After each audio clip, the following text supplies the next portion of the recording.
Amen. Kamusta kayo? Hallelujah. Kamusta YDC? Nananariwa. Hallelujah. God is good. Amen. Praise the Lord. Maaari ba natin palakpakan ng Panginoon? Come on. Thank you, Jesus. Hallelujah. Let's just praise the Lord right now. Come on. Thank you, Lord.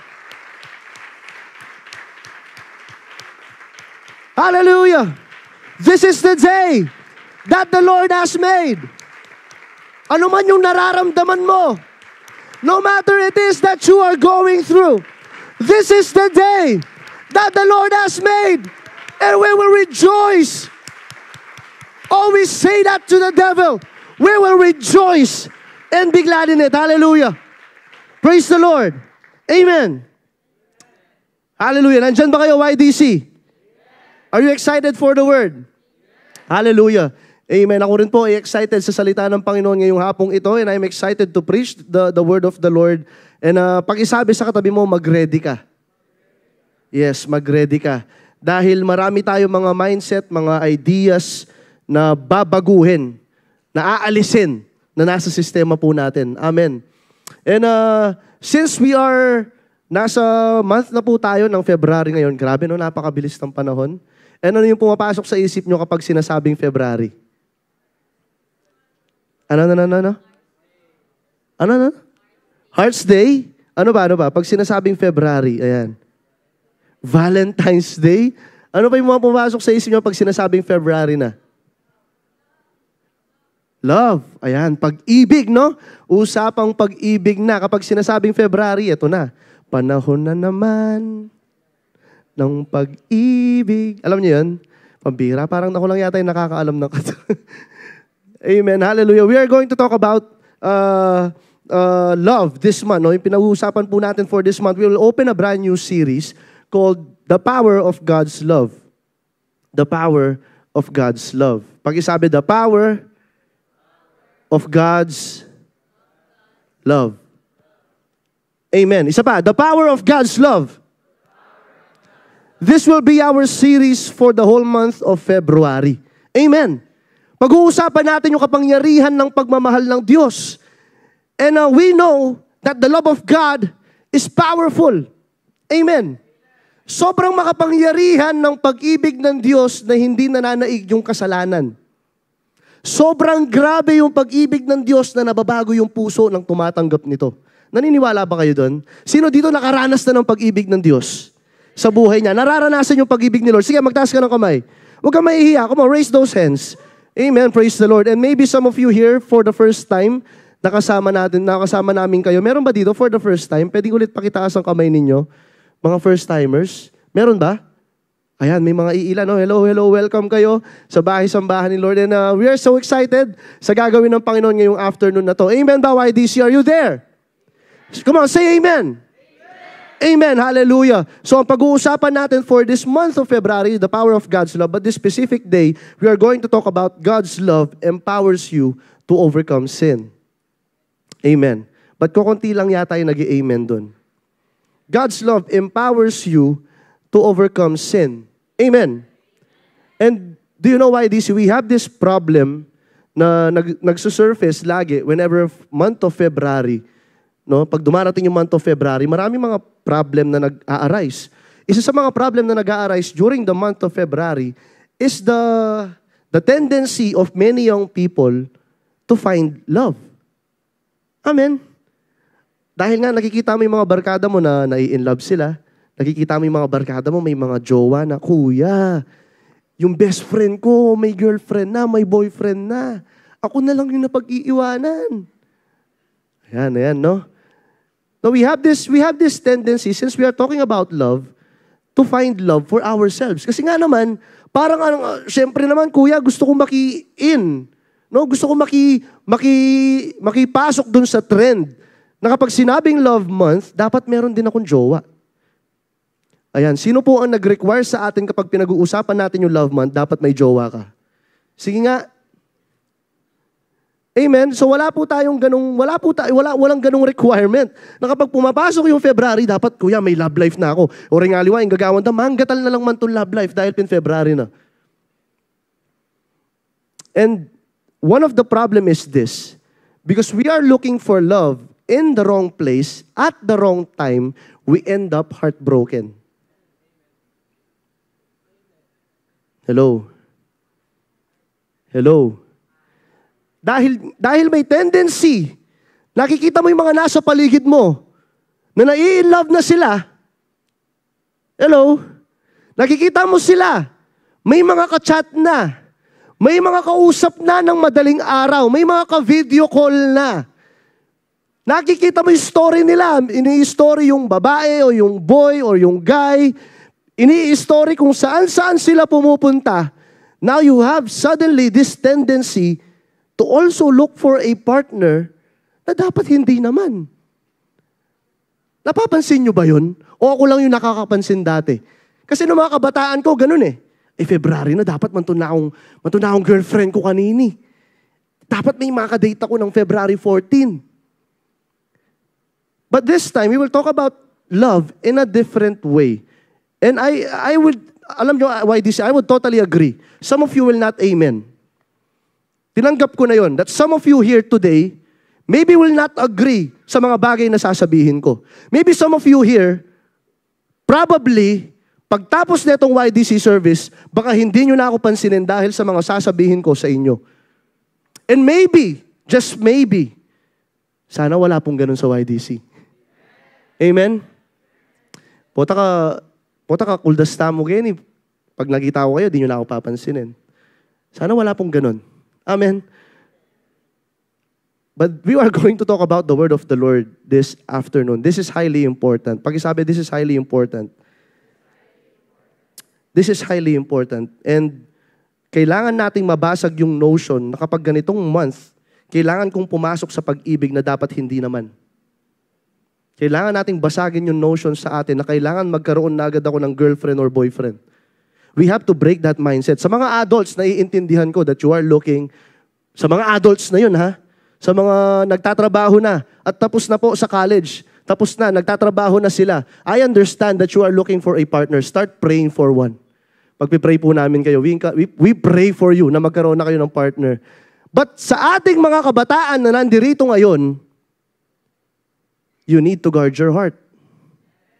You need to guard your heart. And we are going to talk about a different kind of approach sa pag-ibig na pinag-uusapan po natin this afternoon. In a different kind of approach. Siguro in an approach na hindi mo maiintindihan talaga bang pag-ibig yun ng Lord. Because I myself struggled with this. Ako mismo nahirapan ako. But I pray that the Lord will give us enough clarity sa mga salita niya. And I pray that every one of us, pagkatapos nating marinig lahat ng mga nasa salita ng Panginoon, makikinig at mag-o-obey po tayo. Amen? Amen ba mga kabataan? Amen ba YDC? Pagkaya palakpakan natin ang Lord.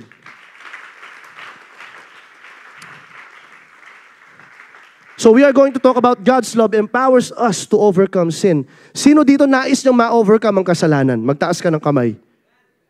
Ang mga hindi nagtaas ng kamay, ibig sabihin, minamahal mo pa yung kasalanan.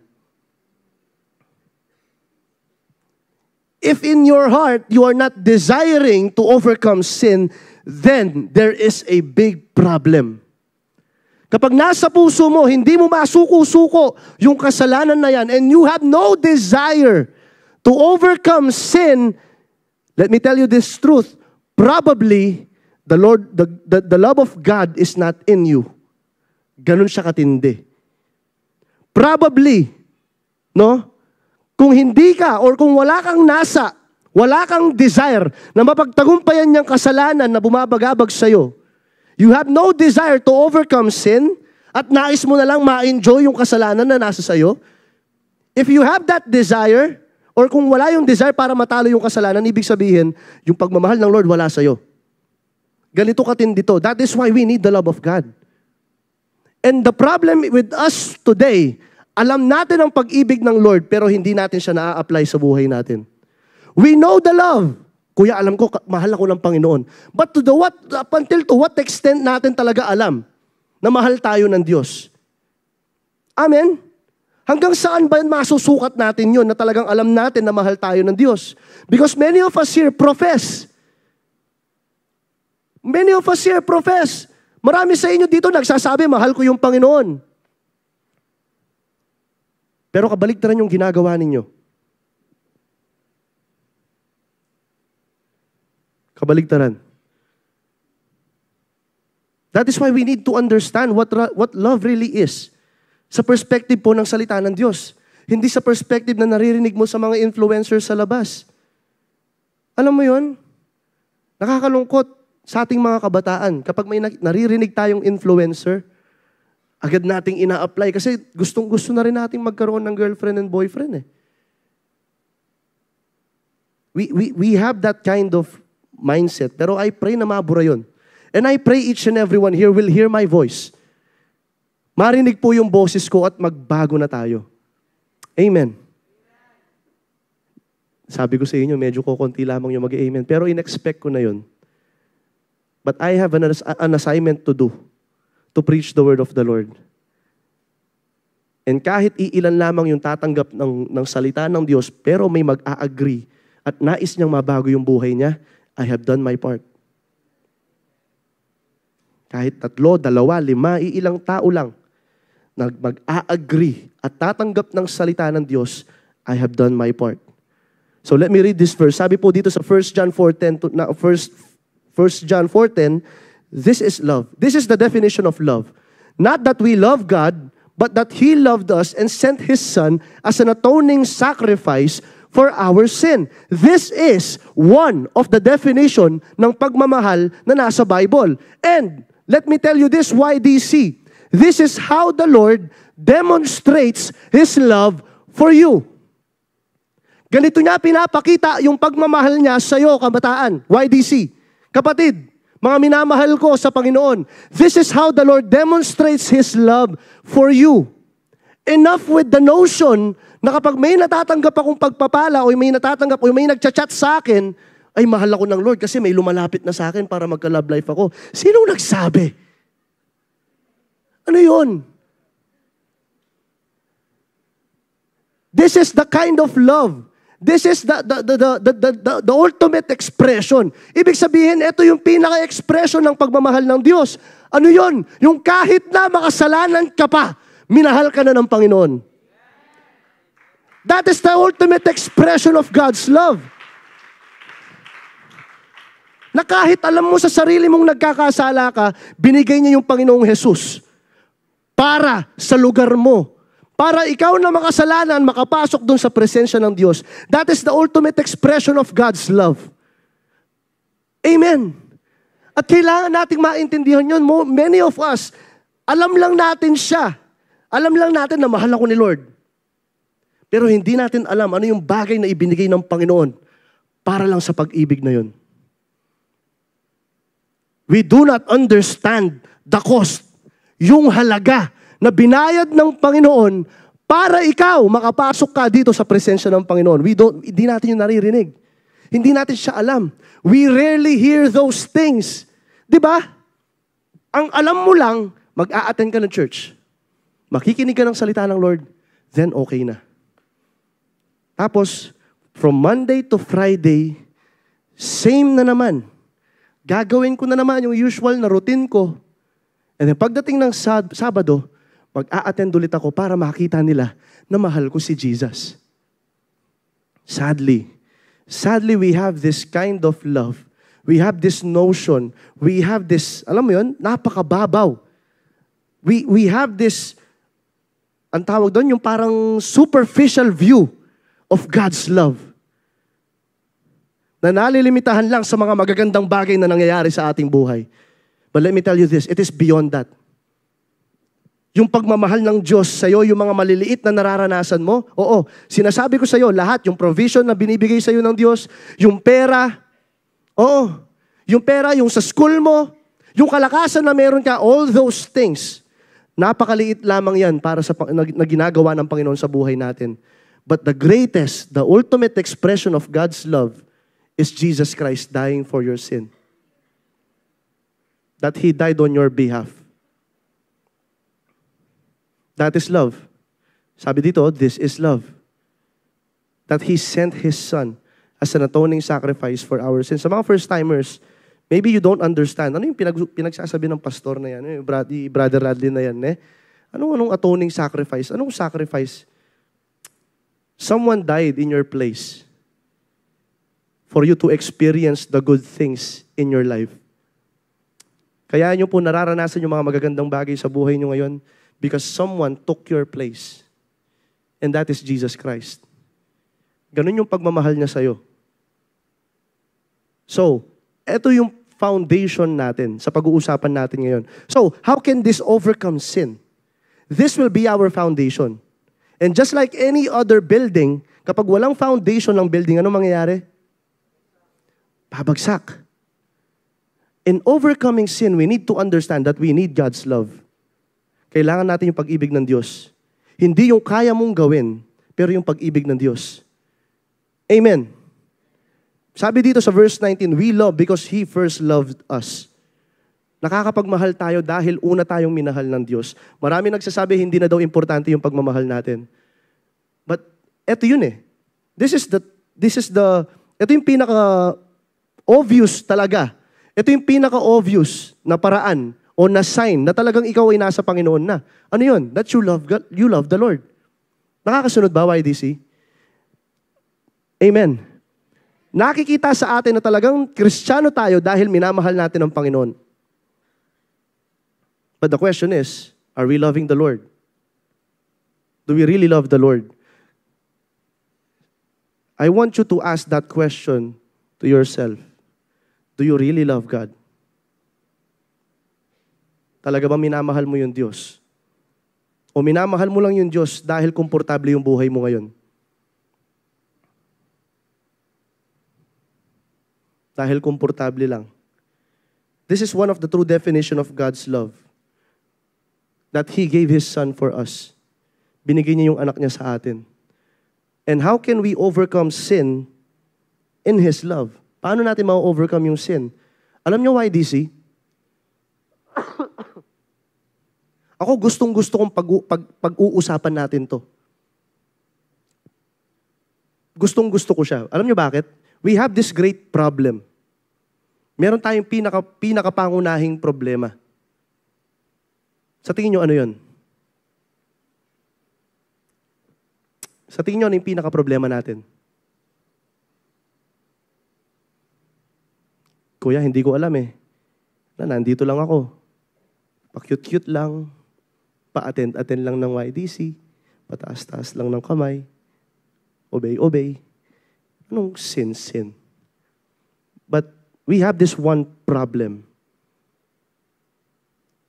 Our main problem is sin. It is sin. Kasalanan po yung pinaka-problema natin. And the Lord giving us a remedy, an answer to that problem, hindi ka ba matutuwa? Amen? The Lord is giving you an answer to the greatest problem you have. Hindi ka ba matutuwa doon? Amen? I believe you will rejoice. Matutuwa ka. You will be glad. You will be joyful. Why? Because the greatest problem in your life will be answered. Masasagot na siya finally. But if you are not desiring to answer that problem, it means you are loving the problem itself. And napakadelikadong standing non YDC kung nandun ka sa pagkakataon na yon. Yung mahal mo na, yung kasalanan, yung problema, ayaw mo siyang isuko. Because you are already enjoying it. And napakadelikado kapag nandun tayo. But praise God. Praise the Lord. Because we have an answer to the greatest problem of humanity. And that is Jesus Christ. He is Jesus Christ. Number one, if we have His love, His love will cause you to hate what is evil. Amen. Amen. Kung tunay kang nagmamahal sa Panginoon, aayawan mo yung kasamaan. You will hate evil. You will hate compromise. Amen. Hindi ka gagawa ng bagay na hindi nakakalugod sa Panginoon. And how can love hate? Hindi nyo ba natanong yun? How can love hate? Paano yung isang pag-ibig Di ba kapag pag-ibig, kailangan tinatanggap mo lang siya? Di ba? Di ba yung pag-ibig ganito, yung kahit ano ka man, ano man yung meron ka, tatanggapin kita. Di ba ganun yung mindset na meron tayo? But how can love hate? Paano? That is the kind of love na binibigay po na picture ng mundo. Na kahit anong ginagawang mali ng tao, susuportahan mo. Kasi mahal mo siya. Amen, YDC. Sabi ko sa inyo, konti lang talaga yung mag-amen. But I understand. It is okay. Nakakalungkot kasi marami ganun yung mindset natin. Kasi mahal ko siya, kuya. Kaya wala akong pakialam kahit drug addict siya, mamahalin ko siya. Wala akong pakialam, kuya, kung yung nagyoyosi siya, nagve-vape-vape. Sasamahan ko pa yan eh. Kasi mahal ko siya. That is the picture of a superficial kind of love. Kaya YDC, kung ganun po ang mindset mo sa pag-ibig, I tell you, please be warned, hindi po yun ang tunay na pag-ibig. This is the true kind of love. This is the true kind of love. That you will hate the things that God hates and love the things that God loves. Yun po yung totoong definition ng pag-ibig. Kuya, babaguhin ko siya. Wushu? Babaguhin ko siya. Palo yun, sinabi ko na rin dati ito. Sinabi ko na rin dati yun. Ano nangyari? O yun, pareho kaming nagkamali. Babaguhin kita. Sino ikaw? Si Jesus?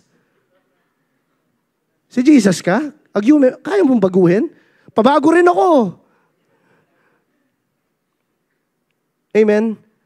That is the superficial kind of love na binibigay po ng mundo. Yung superficial, ibig sabihin po nun, mababaw. Mababaw. Mababaw na klase ng pag-ibig. Yung kahit anong itsura niya, kahit na ganito yung background niya, at kahit na ano yung nangyayari sa buhay niya, pero dahil sinusunod mo yung emotion mo, mamahalin mo siya. That is the superficial kind of love. Mababaw. That is called infatuation. Kaya sa mga kabataan dyan, kung hanggang ngayon, may mga tinatago pa kayong relationship sa mga leader ninyo, patago kayong lumalabas, patago kayong may kachat, patago kayong nag-I love you,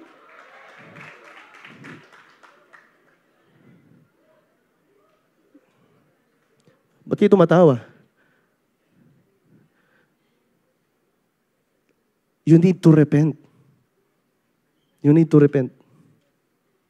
Alam nyo, nakakalungkot kasi ang daming mga kabataan na ang ganda ng potential ng Lord para sa kanilang mga buhay.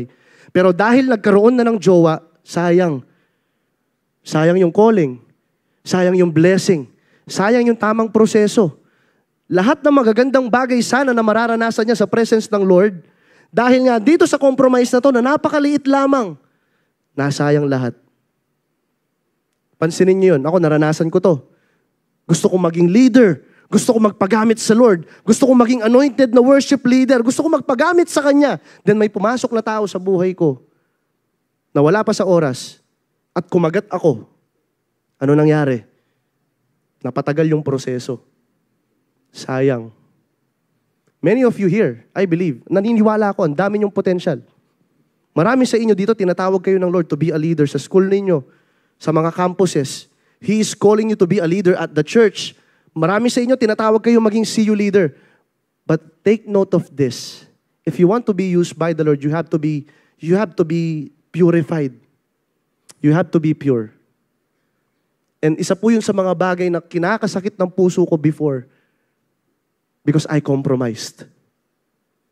Sayang. Sayang po. But then again, it's not too late. YDC right now, if alam mo sa sarili mo, you are doing things na hindi nakakalugod sa Diyos, and you are doing things that compromises your relationship with the Lord, I tell you, please repent. I urge you to please repent. Sinasabi ko po ito ng may pag-ibig sa inyo. Hindi po ako KJ. Si Kuya Raj, KJ naman yan eh. Ayaw ko pumasok ng relationship. Ayaw ko pumasok ng relationship. Pag naging kayo na yan, tapos hindi ka handa, tapos nakita mo yung mga ugali niya, aasahan ko, aalis ka rin sa relationship na yan. Sayang din yung blessing ng Lord. Sayang. Di ba? Pag pumasok ka sa isang bagay na hindi ka handa, sayang yung blessing. Nagiging pabigat siya sa'yo. Pero kapag pumasok ka sa isang bagay na alam mong tama na yung puso mo at matured ka na, pagpapalain ka ng Lord. May enjoy mo siya. Wala nang compromises, wala nang tinatago.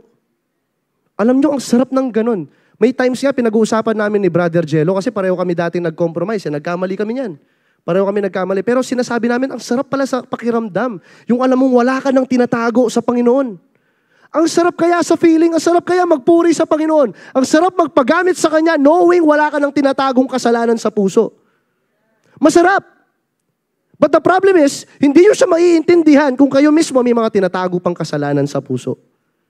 Hindi nyo siya maiintindihan kung may mga compromises pa kayo. No, hindi ko kayo sinasabihan na wag na kayo magjowa, mag-girlfriend or mag-boyfriend. But I encourage you to trust the process. I encourage you to please wait. YDC, please wait. Please wait. Sayang yung mga potential na binibigay sa inyo ng Lord. Sayang yung gift. Sayang yung mga buhay ninyo na magagamit pa sana for His glory. Pero dahil pumasok kayo, nagmadali kayo sa relationship, in-entertain nyo yung mga bagay na yan, wala na. Amen. Okay lang po. Okay lang kahit wala nag-a-agree sa atin. Sabi dito sa Romans 12:9, love must be sincere. Sabi sa ibang translation, it must be genuine. Hate what is evil, cling to what is good.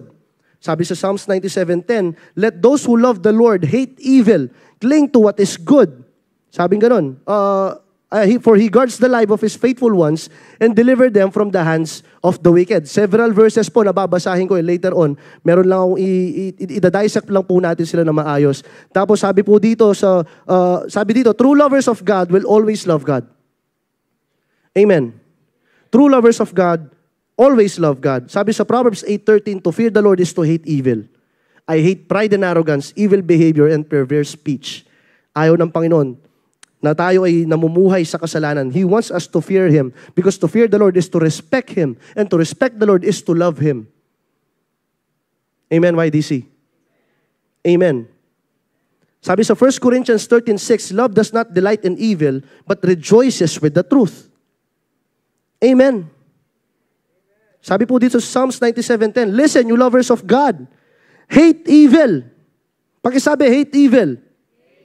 For God can keep you from wrong and protect you from the power of the wickedness. If you truly love God, you will never do evil. Kung tunay mo mahal ang Diyos, hindi ka gagawa ng kasamaan. You will not do the things that offends Him. Amen. Amen po ba? So Kuya Rads, paano yun? May mga kasalanan pa ako sa puso. Pero gusto kong gawin yung will ng Lord. Ano yung kailangan kong gawin? Gusto kong mahalin yung Diyos, pero there is something in me. May desire akong magbago. May desire akong gawin yung tama, but there is power in me. May something na humihila sa akin pabalik sa kasalanan. I tell you this, focus on the love of God. Fix your eyes on that kind of love. Kasi yun po yung klase ng pag-ibig na nagpabago rin po sa akin. I've struggled the same thing. Nahirapan din po ako. I struggled with that same sin all over again. Pero alam niyo po yung nakapagpabago po sa akin. Nararanasan ko po ngayon na kaya kong i-testify sa inyo. It is the love of God. It is His love for me. And in return, because He loved me, I can love Him back. Remember this, YDC, you can never give what you do not have. Narinig niyo yung sinabi ni Ate Jen kanina? Hindi ka makakapagmahal kung ikaw mismo wala kang pag-ibig. And you cannot do the things that God is requiring you to do if you do not have the love of God. Because the motivating factor, yung pong reason kung bakit nagagawa natin yung mga bagay-bagay sa buhay natin, and even hating sin, hating what is evil, is the love of the Lord. It is the love of God. Kapag meron kang mas malalim na pagkakaintindi sa pagmamahal ng Panginoon, kapag alam mo sa sarili mong mahal ka ng Diyos, at alam mo sa sarili mo kasi nakakapag-spend time ka sa Kanya, you are doing your devotion, you are reading your Bible. When you do those things, when you understand how the Lord loves you, He will give you the power to overcome sin. Amen. Kailangan po nating maintindihan yun. But the problem is, paulit-ulit ko siyang sasabihin, we have this superficial view of God's love. Ang babaw ng tingin natin sa pag-ibig ng Diyos. Ang babaw. Pag sinabing God's love, iisipin mo agad blessing. Pag sinabing God's love, iisipin mo agad favor. Iisipin mo agad pagpapala. Hindi mo ba naisip that there's someone who died for you? There is someone who died on your place? There is someone who took your guilt. He took your shame. He took your unrighteousness. And when He died on that cross, yung binigay niya yung sa Kanya. Hindi nyo ba naiisip yun? That it is Jesus Christ alone. It is His love that drives us to do the right thing. It is His love. Yung pag-ibig ng Diyos. And when we are soaked in that love, pag punong-puno ka ng pag-ibig ng Diyos, you can do the right thing. You will hate evil. It is impossible for a Christian na punong-puno ng pag-ibig ng Diyos na hindi siya gagawa ng mali. Imposible para sa kanya yon. Yung i-compromise niya, masasaktan siya. It is painful for a Christian to compromise knowing that he is filled with the love of God. But again, only those who know can understand. Only those who felt knows. Kung sino lamang yung tumanggap ng pag-ibig na yun, makakapagsabi talaga, na totoo nga, Kuya Rads, minahal ako ng Diyos. Only those who have felt it, only those who have experienced it can say with me, Amen. And I understand. Paano to, Kuya Rads? Sinabi dito, hate what is evil. Hate what is evil. Paano may mahal ako sa buhay? May mahal ako sa buhay na ginagawa yung mali. Paano ko siya mamahalin? Natanong nyo na ba yun? Alam nyo, nowadays we are celebrating, or marami sa mga tao sa labas, they are celebrating Pride Month. Yung mga ganon. No, we love them. We love those kind of people. And the best thing for us to express God's love for them, it is to pray for them. Ganun po natin pinapakita na talaga tayo, hindi natin gusto yung ginagawa nila, pero mahal natin sila bilang tao dahil minahal din po sila ng Diyos. Amen po ba? May mga family members ba kayo na ganun? Na alam nyo, nagko-compromise, gumagawa ng mali. The best thing we can do for them is to pray for them. Yung luluharan mo, yung you will just get down on your knees and pray for them. And to just wrestle with the Lord para sa kaluluwa nila. Because at the end of the day, they have their own choice. And we Christians do not support evil. Hindi po natin sinusuportahan. Alam niyo, meron mga mindset kasi before, no? Dahil mahal ko yung mga barkada ko, sasamahan ko sila. Iinuman sila, magigimik man, sasamahan ko yan. Alam mo kapatid, pag nandun ka na rin sa lugar na yun, mahihirapan ka ng gawin na yung tama. Basahin po natin ito sa Psalms. Pwede po siyang ipakita sa Psalms 1, Psalms 1 verse 1. If pwede po siyang ipakita. Tignan niyo yung sinasabi ni David dito. Sa Psalms 1 verse 1. Sabi niya dito, Ayan. Sabi niya dito, blessed is the one who does not walk in step with the wicked or stand in the way that sinners take. Amen? Or sit in the company of mockers. Ibig sabihin, if you really love the Lord, you will stay away from evil things. Paano yung kuya? Kasi mahal ko yung mga barkada ko, nais ko silang ma-save. Then you have to pray for them. You have to earnestly pray for them.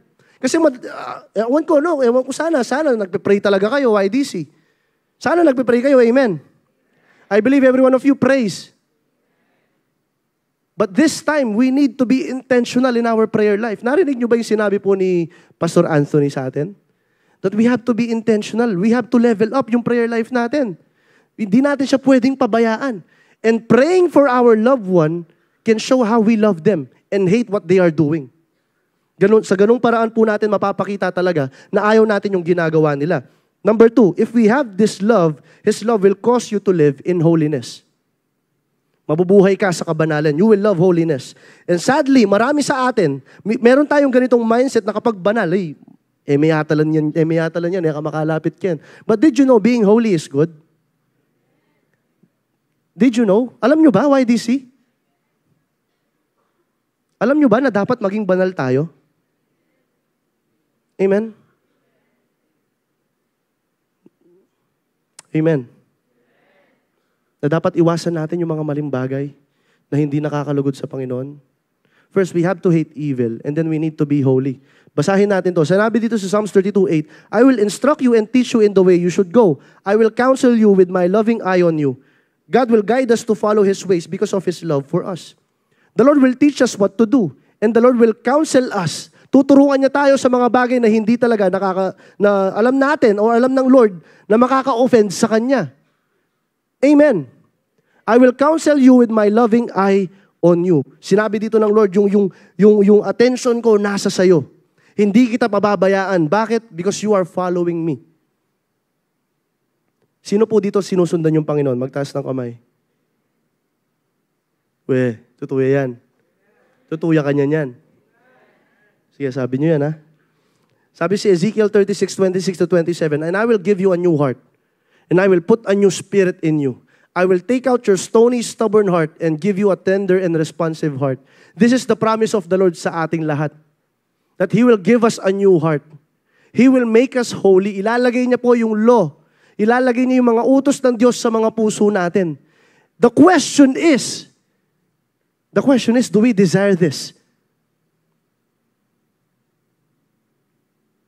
Do we desire this? Nais ba talaga nating mabago? O manatili na lang sa buhay na kung nasan tayo? Do we really desire to be used by the Lord? Do we really desire to be holy? And this is something na sobrang risky. Sobrang risky po ito. And it is uncomfortable for us to be holy. Kasi may mga pagkakataong kahit ikaw na lang mag-isa. Many people will disagree with you. Pero wala akong pake. Basta tatayuan ko yung sinasabi ng Panginoon. That is a person who is holy. Yung kahit yung kultura, ginagawa nila yung gusto nilang gawin. But because you have your devotion to the Lord, you will stand on God's truth. That is a holy person. Yung gagawin pa rin yung tama at hindi ko compromise. But the question is, again, do we desire this? Nice. Gusto ba natin talaga to, YDC? Do we desire to be holy? Do we want the Holy Spirit to give us a new heart? Or maybe you are struggling with sin.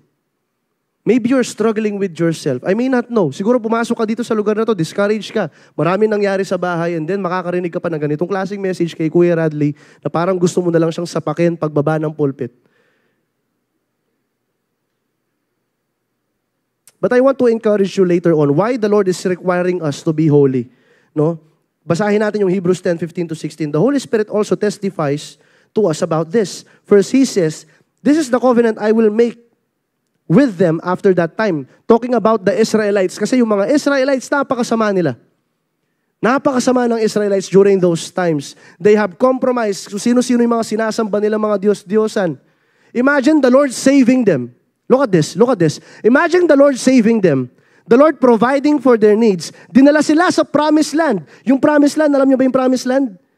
Di ba, that is the land flowing with milk and honey.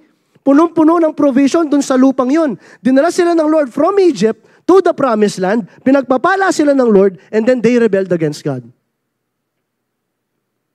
Nagrebelde pa sila sa Diyos. And look at this. Tignan niyo kung gaano kabuti yung Diyos. Dahil hindi nila kayang mabago yung sarili nila, this is what the Lord says. The Holy Spirit will give you a new heart. I will give you a new heart. Di ba nahihirapan ka? I will give you a new heart. But the question is this, do we desire it? Gusto ba talaga nating mabago? Gusto ba talaga nating malabanan o yung kasalanan o nais na lang natin nandito na lang sa pinakamababaw? Alam nyo why? It all boils down to this. What is your inner desire? It all boils down to that. Ano ba talaga yung pinakanasa ng puso mo? Yung masunod mo yung Diyos o masunod mo yung sarili mo? Because if you have the love of God, you will be holy. You will choose the things that God loves and hate the things that God hates. Mamaya, mas maiintindihan natin yung purpose why. We are able to live in holiness because we have received the Holy Spirit. It is the Holy Spirit. By receiving Jesus as our Lord and Savior, receiving His Spirit gives us His love, which empower us to live a holy lives. This is the grace that gives us the power to resist worldly passions. Naiintindihan po ba natin yun? That it is the Holy Spirit. Yung pong banal na Spirito na nagbibigay sa atin ng kapangyarihan para makapag-say no po tayo sa kasalanan. It is the Holy Spirit's work. And you have to desire the Holy Spirit. Kailangan po nating hingin to para talaga maibigay po sa atin yung pangako na yun sa Ezekiel that He will give us a new heart. Because some of us here, naiintindihan ko, many of you here, because of the many things and disappointments that happened in your life, siguro dumating na sa pagkakataon, yung puso mo naging kalyo na. Maybe, just maybe because of that sin that you are doing over and over again, dumating ka na sa point na yung pagmamahal mo sa Diyos, nagre-regress na. Before, sobrang init mo sa ministry. You are so passionate in attending YDC. Nag-uumpisa pa lamang yung worship leader, no? Mag-amen pa lamang siya. Tumatalon ka na sa saya, but then again, because of sin, because of doubt, because of the discouragement na binibigay ng kaaway, nanlalamig yung puso na meron tayo. But the Holy Spirit is telling us, I will give you a new heart. Kung nais mo mabago and you want to be changed, the Lord is willing to give us a new heart. But the question is this, are you willing? Are you ready to surrender that old life and to accept the blessing of the Lord? Because the Holy Spirit is willing to give us a new heart. Ibibigay niya sa atin yun.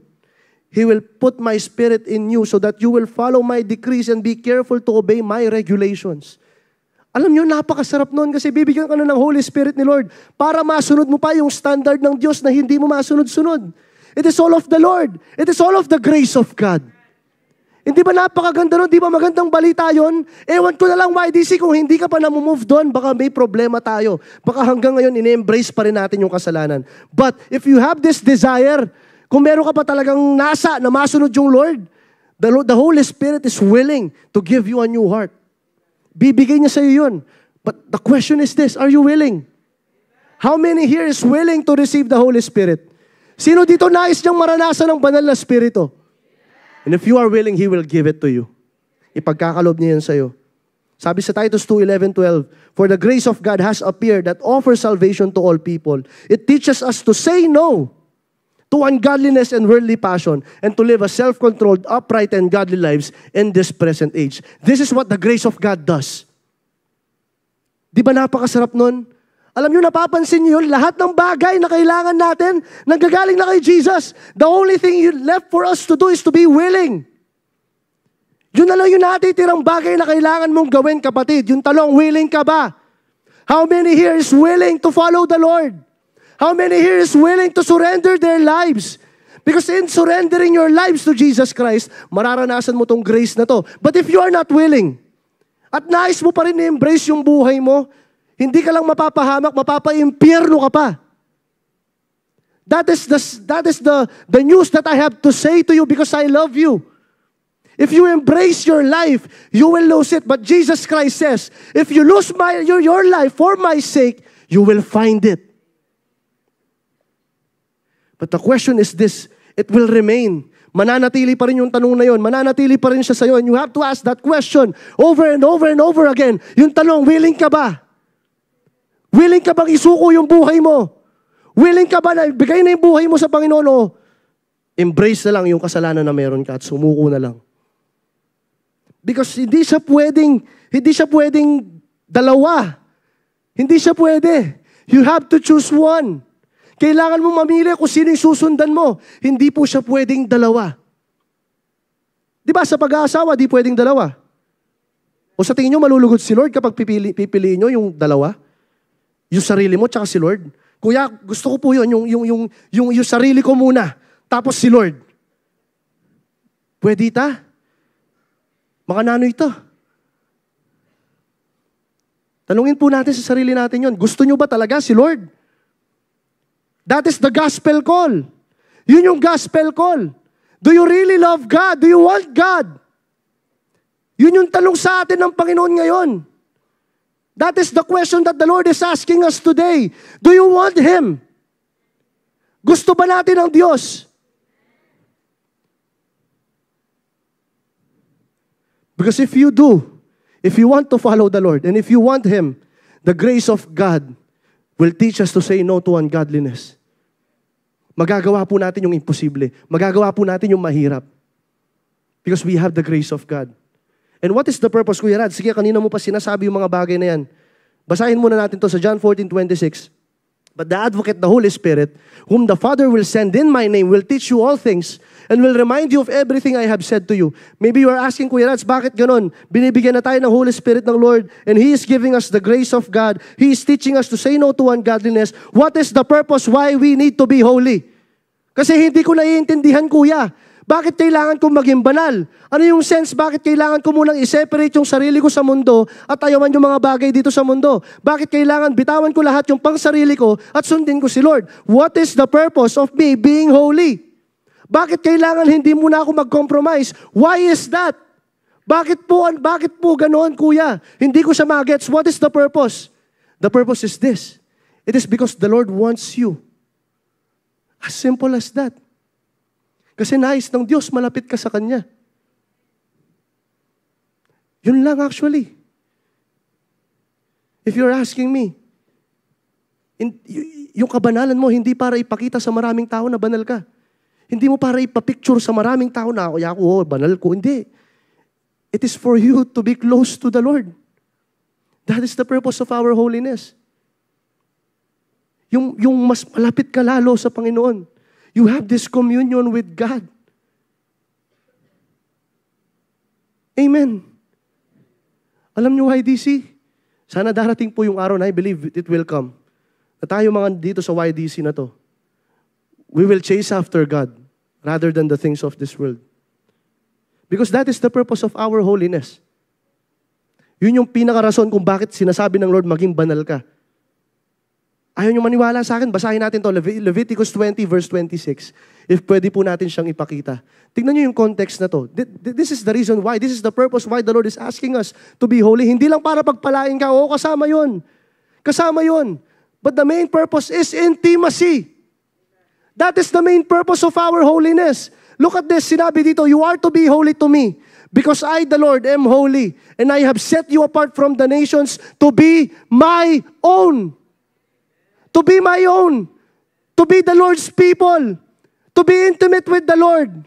That is the purpose of our intimacy. Hindi para ipakita sa maraming tao na banal tayo. Hindi para ipakita sa maraming tao na anointed tayo. The purpose of our intimacy, the purpose of our holiness is to be close with the Lord. Is to be intimate with Him. And again, it boils down to this question. Do you really want the Lord? Doon siya umuwi. Doon lagi siya uuwi. Gusto mo ba talaga yung Diyos o mas gusto mo lang yung Diyos kasi may maganda siyang ibibigay sa buhay mo? That is the main question here. Kaya ka nandito kasi gusto mo lang makatanggap ng blessing para maramdaman mo feel good ka? Is that the purpose of our holiness? The purpose of our holiness is to be intimate with the Lord para mas maging malapit ka sa Kanya. Ano pa yung sense na magiging banal tayo kung bibigay lang ng maraming blessing dito sa mundo? Mas pipiliin ko na yung kasama ko yung Diyos sa langit kasi nagpakabanal ako dito. Sabihin nyo man sa akin, ay, layang ang pera, Kuya Radlen, makanya niya datang, makanya niya itsura layang pera. Okay mo. Basta intimate ako sa Lord. And okay lang. I will be content with that. I will be content. Many people disagreeing with me because I am holy. Pero nalulugod naman ng Panginoon sa akin. Pumili ka. What will you choose? Yung maraming approval ng tao sa paligid mo, pero ayaw naman ng Lord sa'yo? Kasi hindi ka namuhay ng kabanalan. Namuhay ka ng walang kabanalan. O maraming hindi nag-a-approve sa'yo. But the Lord approves you because you are holy. That is the purpose of our holiness. That is the reason why the Lord is asking you to be holy. Hindi para magpasikat ka. Oo, kasama po yung magagamit tayo ng Lord mightily. Yes, that we will be anointed for the service of the Lord. But the primary main purpose of why the Lord is asking you to be holy is para mas maging malapit ka sa Kanya. Yung lumalim pa yung relasyon nyo ng Panginoon. That is the purpose of the holiness. And you have to choose. Sabi ko nga sa iyo kanina, it's okay na kahit hindi po kayo mag-agree sa akin, but I'm saying the word of the Lord. It is hard to be holy, yes, but it is worth it. Bakit? Kasi kasama mo yung Diyos. Kasama mo yung approval ng Diyos. The presence of the Lord is with you wherever you go. May pagsubok man na darating sa buhay mo, alam mo, kasama mo yung Diyos. May mga bagay man na parang nagkukulang sa buhay mo, okay lang kasi kasama mo yung Diyos. Mas gugustuhin ko na kasama ko yung presensya ng Panginoon. Kahit na nahihirapan ako magpakabanal at pipiliin pa rin magpakabanal para sa Kanya. You have to choose. You have to decide. And to love the Lord, we need to be holy. Nakita na kayo ng isang Kristiyano, sinasabi niya, mahal niya si Lord, tapos umiinom siya pagkatapos. May nakita na kayong ganon? Na? Sasabihin niya, mahal ko si Jesus. Nag-a-attend ako dyan sa YDC, sa church. Tapos pag uwi niya, sino-sino yung kachat niya? Ooh!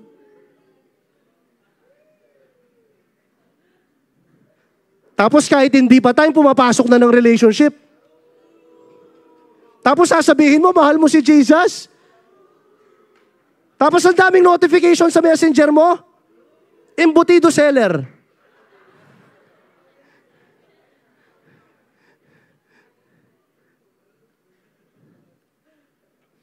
If we are to love God, we need to be holy. Mahirap, masakit. Oo, naiintindihan ko. It will be hard for us to surrender many things. Lalong-lalo na yung maling relationship. Mahirap i-surrender yan. Naranasan ko yan eh. Dinasan ko yan. Mamangaga ako pa kay leader ko kanita. Sakit na ako rin buntok. Oo, YDC. Sakit po ako ng leader ko. Parang pangit nun na. Sakit ako ng ulo ng leader ko dati because of my wrong decisions in entering in relationship na hindi pa oras. But then I repented. Alam niyo yung reason kung bakit dumating ako sa pagkakataon na kahit wag na muna ako pumasok ng relationship. I was satisfied with the Lord. I was satisfied with His presence. Natutunan kong maging satisfied. Na yung pinaka-importante lang pala talaga sa buhay ko, wala nang iba kundi yung Panginoong Jesus. Kaya if you have this void in your heart, you are longing for love, naghahanap ka ng pag-ibig, maybe you are longing for love because yung parents mo hindi ka minamahal na maayos. Maybe you are longing for love because you have not experienced parental love. Let me tell you this, the Lord loves you. And He wants you. He accepts you. And this is why the Lord is asking us to be holy. Is for us to be intimate with the Lord. Para mas maging malapit tayo sa Panginoon. Ang sarap nun, di ba? Ang sarap kaya nun na malapit ka sa Diyos. Nasasabi mo yung mga problema mo sa Kanya. Na kapag may mga tao mang iniiwan ka, alam mo may hindi pa rin mang iiwan sa'yo. Sino yon? Yung Panginoon. Ganito yan. Iwanan ka man ng mga tao dito sa mundo. But if you have Jesus in your life, you have everything. You have everything. YDC, sapat na yung Panginoong Jesus. He is sufficient. He is sufficient. If you are longing for love, He is sufficient. If you are looking for affection, magstay ka dun sa presence ng Lord. Ipaparanas niya yung manifest presence niya sa'yo. He is sufficient. Kailangan natin masatisfied na wala na talagang mas importante pa dito sa buong mundong ito, kundi yung Panginoong Jesus po natin. Amen.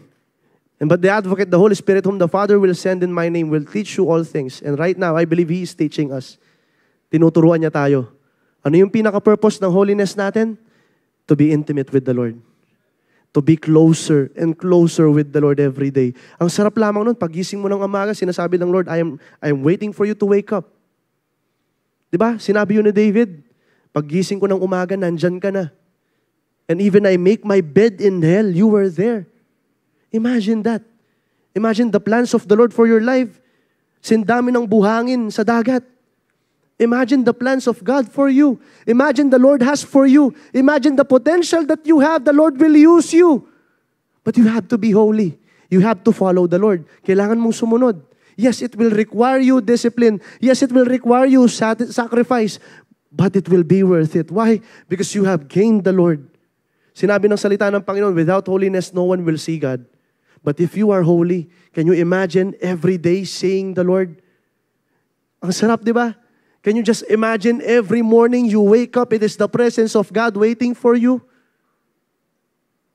And again, it will boils down to this. Ano yung dinidesire ng puso mo? Ano yung ninanasa ng puso mo? And lastly, to obey His word. Number 3, to obey His word. Sabi po sa John 14:15-17, if you love me, keep my commands. And I will ask the Father, and He will give you another advocate to help you and be with you forever. The Spirit of truth. The world cannot accept Him because it neither sees Him nor knows Him. Di siya kilala, hindi siya nakikita. But for He lives with you and will be in you. This is the promise of Jesus Christ sa mga taong naniniwala sa Kanya. How many among you here believe? Kay Lord. How many among you here surrendered your life to Jesus? How many among you here decided to give your heart to the Lord? And this promise is with you, that the Spirit of truth will abide in you. Sasamahan ka po ng Espiritu ng katotohanan. This is the Holy Spirit. He will empower you. He will pour out His Spirit upon you. Why? Because you believe in Him. Sadly, the world cannot recognize Him. Hindi siya kilala ng mundo. And maybe here, siguro nararamdaman mo indifferent ka sa Holy Spirit. Maybe siguro, parang hindi mo siya kilala. Maybe the problem is this. Maybe you're not believing at the Lord Jesus Christ at all. Baka hindi ka pa naniniwala. Kaya yung konsepto ng banal na Espiritu sa'yo, parang indifferent. Anong Holy Spirit na yan? But this is the promise of the Lord to us, that He will pour out His Spirit sa atin. And He will teach us into all truths. Tuturuan tayo ng Panginoon even in godly living. Amen. Sabi po dito sa verse 21, whoever has my commands and keeps them is the one who loves me. Ayun. Whoever has my commands and keeps them is the one who loves me. The one who loves me will be loved by my Father. And I too will love them and show myself to them. Kanina, the Lord is teaching us to say no to evil, no? Teaching us to say no to evil, and then He's teaching us to be holy. And right now, He wants us to obey His word. For us, para maipakita po ng Panginoon yung pagmamahal niya sa atin. And I too will love them and show myself to them. Again, umuuwi po siya saan? Sa intimacy po natin sa Panginoon. The Lord is teaching us to be intimate with Him. The Lord is teaching us to be closer to Him. This is the purpose why we have to obey Him.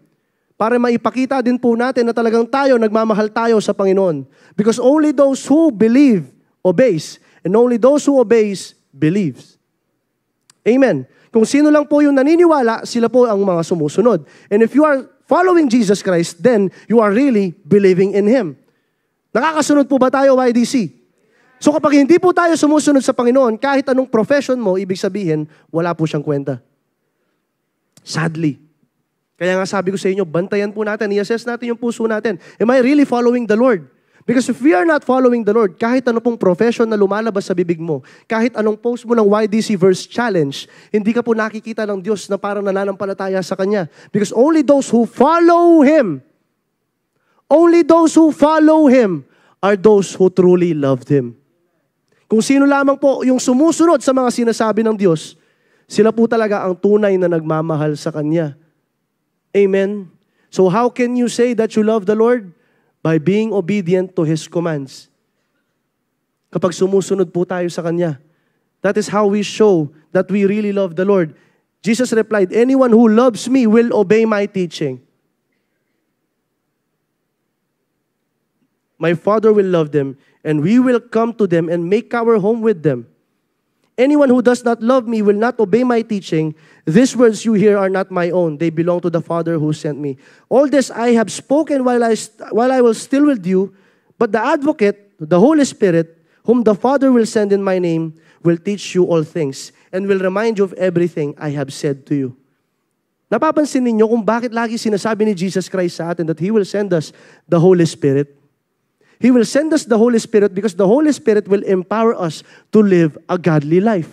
Kasi imposible pong mamuhay ng may kabanalan kapag wala po ang banal na Espiritu. Take note of that, YDC. Kahit anong effort na gawin mo, kahit anong striving na gagawin mo, kahit anong gawin mo, sugatin mo man yung likod mo dahil magmamahal na araw na.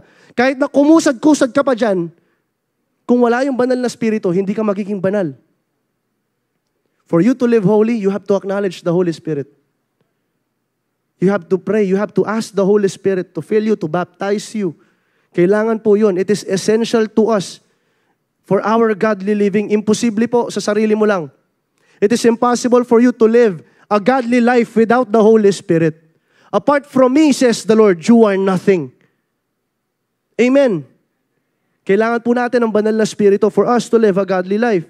Sabi po dito, Jesus said that if we love and obey Him, the Father will also love us.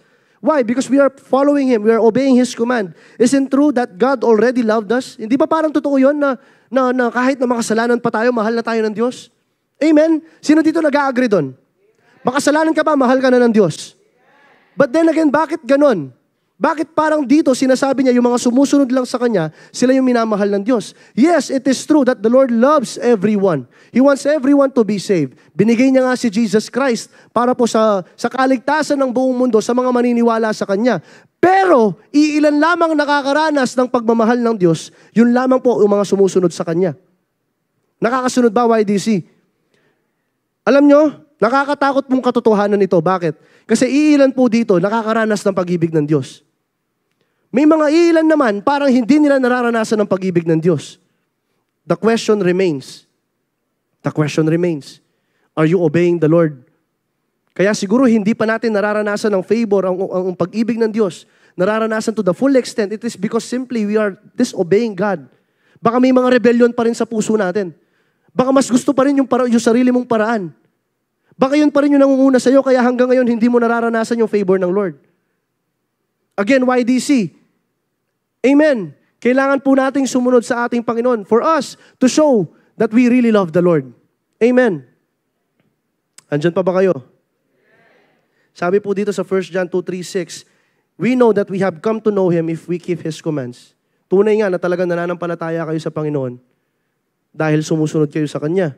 Whoever says, I know Him, but does not do what He commands is a liar. And the truth is not in that person. Pwede niyong sabihin na Kristiyano kayo. Pwede niyong sabihin na nag-attend kayo ng YDC.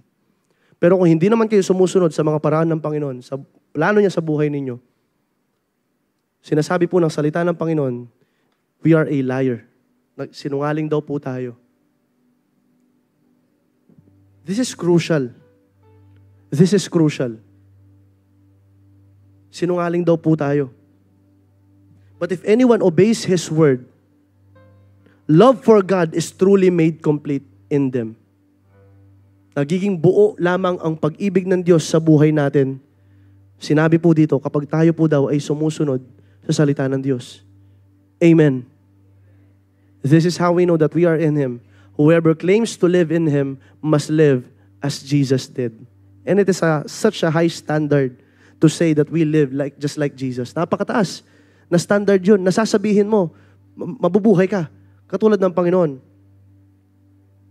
And I want to end in this. Before po natin i-sum up ito.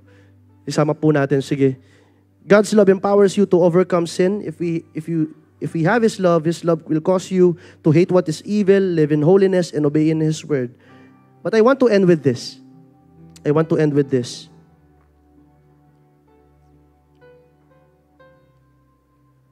It is impossible for us to hate evil, lalong-lalo na kaya hindi natin natatanggap yung pagmamahal ng Diyos. Tama? Kasi sinabi ng salita ng Panginoon kanina, basahin natin yung pinakaunang verse natin. What is the first verse? This is love. Not that we love God, but God loves us. Amen? Ito daw yung pinakaparaan para talaga magawa po natin lahat ng bagay na pinapagawa ng Diyos. Nakakasunod po ba? Can we say amen to that, YDC? Patapos na po tayo. Patapos na po tayo. For us to understand this, I want to share a story with you. Gusto ko mag-share ng story po sa inyo. And I want you to listen to this very carefully. Back in the day, noong pong panahon ng ating Panginoon, do you remember that story in the garden? The Garden of Gethsemane? Alam niyo po yung story na yon? Jesus was about to die. Alam niya na mamamatay siya. This is the love of God. This is His love. Ito yung pag-ibig ng Diyos. Alam niya na mamamatay siya. And what Jesus Christ did on that garden is that He prayed. He knelt down and prayed. Nanalangin siya doon. He was on that garden. He was praying, Father, Father, if you are willing, take this cup away from me. Bakit kaya ganun ang sinasabi ni Jesus? Because for the first time in human history, Jesus Christ will be separated from His Father. Sinabi po ng salita ng Diyos, He was so sorrowful. Pulong-pulo siya ng kalungkutan to the point of death. Na parang mamamatay siya sa lungkot because He know what will happen to Him. Hindi dahil masasaktan siya, hindi dahil mapapako siya sa krus, hindi dahil masusugatan yung likod niya, but He knows that for the first time, He will be separated from His Father. And for the first time, He will bear the sin of the world. Oo, papasalin niya yung kasalanan mo at yung kasalanan ko. That is how He expressed His love for us. Ganun niya pinakita yung pagmamahal niya sa atin. In perfect obedience, in perfect holiness. That is how He expressed His love for you. He was on that garden praying, kneeling down. At sa sobrang intense ng prayer ni Jesus, sinabi sa salita ng Diyos, pinagpapawisan na siya ng dugo. He was crying out. He was thinking about your sin. He was thinking about my sin. He was thinking about the sin of the world. He will be on Him. At yung presensya ng Diyos, mawawala sa Kanya on that cross. It is painful. But alam niyo ba why, DC? What happened? Inendure niya lahat ng bagay na yon para sa'yo. Kasi ganun Kanya kamahal. Inendure niya lahat ng sakit. He was kneeling down on that garden. Alam niyo yung pinakamasakit dito, hindi naman po yung mga bagay na dadapo sa katawan niya. Yung pinakamasakit para sa Kanya is yung mawalay siya sa presensya ng Kanyang Ama dahil sa kasalanan mo at kasalanan ko. And you know what Jesus Christ did? He hated evil. He lived a holy life. He obeyed the word. Not for His sake. Hindi para sa sarili niya. Alam niyo para kanino? Para sa inyo. Para sa atin. Sino dito naranasan mo na magkasala sa Panginoon? Tapos mawala yung presence ng Lord. Di ba ang sakit? Di ba ang sakit na kapag nagpe-pray ka, parang hindi mo ramdam ang presence ng Lord? But imagine what Jesus Christ experienced. Gaano kaya kasakit sa Kanya yun? Imagine, for whole eternity, they are in complete union. Ibig sabihin, perpekto yung relationship nila sa Ama. He was in complete union with the Father. Pero for the first time, mawawalay siya sa Ama para sa kasalanan mo at sa kasalanan ko. Para ipakita niya na ganito kita kamahal, anak. This is how I loved you. This is how I loved you. Na willing kong ibigay yung aking anak para ikaw na makasalanang tao, makapasok ka sa presensya ng Panginoon. And while meditating on that love, hindi ba bibigyan tayo ng kapangyarihan para mamuhay ng may kabanalan? Diba? While meditating on that love, hindi ba bibigyan tayo ng kapangyarihan para gawin ang tama? While meditating on that love, hindi ba bibigyan tayo ng kapangyarihan for us to obey the Word of God? Why? It is because of that love that empowers us to say yes to the Lord. And I want to challenge you, YDC. I want to challenge you. That is the love of Jesus. Hindi siya superficial. Tatanungin ko kayo, ano yung mas mahalaga ngayon? Yung kachat mo o yung ginawa ni Jesus sa krus ng Kalbaryo? Tatanungin ko kayo ngayon, anong mas importante? Yung kasalanang ina-arbor mo sa sarili mo o yung ginawa ni Jesus sa krus ng Kalbaryo? You choose. Again, it all boils down to this. Ano yung pinaka-dinidesire mo? Because the Lord is calling you. The Lord is calling us. Tinatawag ka ng Panginoon. The Lord sees that potential in you. Kaso, may mga compromises. The Lord sees that potential. You will be a leader one day. But again, you have those compromises. Nami-miss out natin yung purpose ng Lord dahil sa mga bagay na pinipili natin pang sarili natin. But I want to challenge you this afternoon. If you want to commit your life to Jesus Christ again, I want you to stand as we going to worship the Lord once again and partake our Holy Communion. Just meditate on that love. Just meditate on that love.